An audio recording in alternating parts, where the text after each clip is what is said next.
Donc on termine la démonstration où on était en train de démontrer que l'application H était une bijection de E union F dans l'ensemble 1 n plus p. On a déjà démontré l'injectivité. Pour la surjectivité, on prend un y dans l'ensemble de départ, donc on prend un y qui est un entier compris entre 1 et n plus p. Et encore une fois, il y a deux cas à traiter selon si cet entier est plus petit ou plus grand que n. Donc le premier cas, si l'entier est plus petit que n, ça veut dire que y appartient à l'ensemble 1n. Or, on sait que f est une surjection de E dans l'ensemble 1n, donc ça veut dire que ce y, il admet au moins un antécédent, donc il existe un x dans E, tel que y égale f de x. Et puis, comme x est dans E, évidemment, f de x et h de x sont égaux, c'est écrit ici. Deuxième cas, si y, au contraire, est plus grand que n, c'est-à-dire si y est compris entre n plus 1 et n plus p, ben, ce qu'il suffit de faire, c'est retrancher n. Du coup, y moins n, il est compris entre 1 et p, sauf que G c'est une surjection de f dans 1P, donc cet entier y-n admet au moins un antécédent par la fonction G, c'est-à-dire il existe un x dans f tel que y-n soit égal à G de x.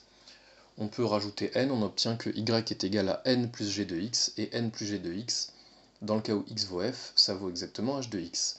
Donc on a bien démontré que h est surjective. Donc on vient de démontrer quoi? On vient de démontrer que du coup, dans le cas où E et F sont deux ensembles disjoints, et fini évidemment, alors cardinal de E union F est égal à cardinal de E plus cardinal de F.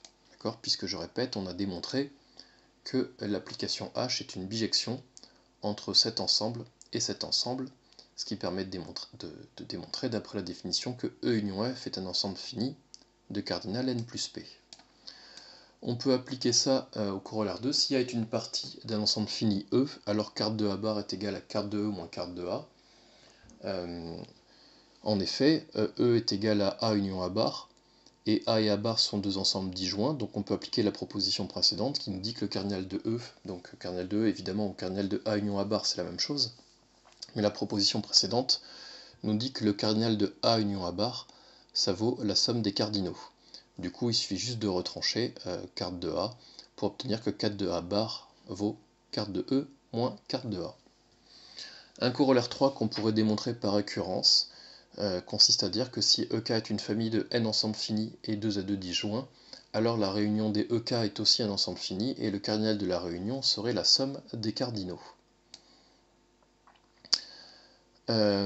Corollaire 4, si E et F sont deux ensembles finis, cette fois pas forcément disjoints, alors E union F est un ensemble fini, et le cardinal vaut la somme des cardinaux, auquel on doit retrancher le cardinal de E inter F. Donc j'ai fait un diagramme ici qui s'appelle, ce genre de dessin on appelle ça un diagramme de Venn, Venn s'écrit VE2N.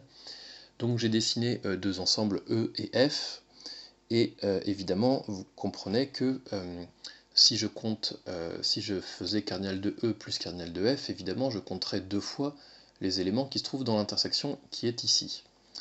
Mais le but de cette démonstration, c'est de se ramener à la proposition précédente, et donc c'est d'écrire que E union F est égal à E privé de E inter F union F. Donc E privé de E inter F, c'est l'ensemble que j'ai colorié en bleu.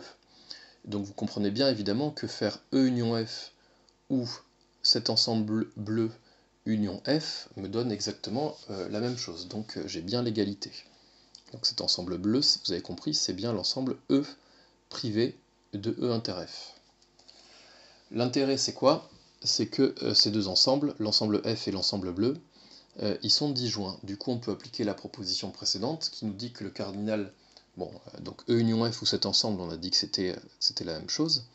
Donc en tout cas le cardinal de E privé de E inter F union F, ça vaut, comme les deux ensembles sont disjoints, ça vaut la somme des deux cardinaux. Donc ça vaut le cardinal de E privé de E inter F plus le cardinal de F. Maintenant il reste juste à calculer le cardinal de E privé de E inter F, mais juste au-dessus c'est le corollaire 2. On a démontré dans le corollaire 2 que cardinal de A bar, c'est-à-dire cardinal de E privé de A, ça vaut carte de E moins carte de A. Donc le cardinal de E privé de cette partie de E, ça vaut carte de E moins carte de E inter F. Du coup, on peut recoller les morceaux. Cette quantité-là vaut carte de E moins carte de E inter F. Si je remplace, j'obtiens bien cardinal de E union F égale carte de E plus carte de F. moins carte de E inter F. Donc cette proposition, d'une part, elle est importante, évidemment, et la démonstration aussi, parce que donc vous voyez, le but c'était quoi? C'était qu'on avait deux ensembles qui n'étaient pas disjoints, et grâce à cette égalité-là, on s'est ramené à deux ensembles disjoints. Remarque 3, c'est qu'on pourrait déduire de cette égalité l'équivalence entre cardinal de E union F est égal à carte de E plus carte de F équivaut à E inter F égale le vide, autrement dit E et F sont disjoints si et seulement si le cardinal de l'union est égal à la somme des deux cardinaux. Donc je vous rappelle, le sens de la droite vers la gauche, hein, c'est exactement ce que nous disait le théorème qu'on a démontré ici. Donc, oui, il ne nous reste plus qu'à démontrer le sens de la gauche vers la droite, mais vous comprenez bien que si cardinal de E union F est égal à carte de E plus carte de F, j'en déduis que cette quantité-là est nulle, et elle est nulle si et seulement si E inter F est égal au vide. Corollaire 5, cardinal d'un produit cartésien. Si E et F sont deux ensembles finis, alors le produit cartésien est aussi un ensemble fini, et le cardinal du produit cartésien, c'est le produit des deux cardinaux. Je vous rappelle, le produit cartésien, c'est l'ensemble de tous les couples qu'on peut former avec comme premier élément un élément de E et comme deuxième élément un élément de F. On peut se convaincre de ce résultat par un arbre. Évidemment, un arbre, hein, c'est juste un dessin à faire au brouillon, hein, c'est pas une démonstration, mais en tout cas, ça nous permet de bien fixer l'intuition. J'ai pris E, l'ensemble 1, 2, et F, l'ensemble 1, 2, 3. Donc je vais créer l'ensemble E fois F, c'est-à-dire l'ensemble de tous les couples dont, si vous préférez, l'abscisse c'est soit 1, soit 2, et l'ordonnée c'est soit 1, soit 2, soit 3. Donc ça on peut le voir sous forme d'un arbre. Pour E, pour l'abscisse, j'avais deux possibilités, soit je prends 1, soit je prends 2. Et pour la deuxième coordonnée, pour l'élément de F, je prends soit 1, soit 2, soit 3. Que j'ai choisi 1 ou 2 en abscisse, j'ai le droit de choisir 1, 2 ou 3 en ordonnée. Et donc si je suis là, par exemple, j'obtiens le couple 1-1, et si je suis là, par exemple, c'est que j'ai obtenu le couple 2-1. Et donc vous voyez bien, évidemment, qu'au début, pour E, on avait deux possibilités, et pour chacune d'elles, on obtient trois possibilités. Donc ça me donne bien une multiplication des possibilités, et au total, j'obtiens bien 6 éléments, j'obtiens 6 couples. Donc vous voyez que cette égalité fonctionne sur cet exemple en tout cas. Vous voyez bien que le cardinal de E fois F c'est 6 et que ça fait bien 2 fois 3. Ça fait bien carte de E fois carte de F. Bon, si E est l'ensemble vide, il n'y a pas grand chose à faire, puisque dans ce cas-là, s'il n'y a pas de possibilité pour E, enfin, si E est vide, le produit cartésien est vide aussi. Du coup, l'égalité est bien vérifiée, puisque carte de E fois F étant vide, enfin E fois F étant vide, ça vaut 0, ça vaut 0 aussi, donc carte de E fois carte de F, ça vaut 0. Donc l'égalité est vérifiée. Bon, peu importe, en tout cas, si maintenant E est non vide, je peux noter n le cardinal de E, et noter x1 jusqu'à xn, c'est n éléments. Évidemment, ils sont deux à deux distincts, puisque E est de cardinal n. Et la bonne idée, c'est de se ramener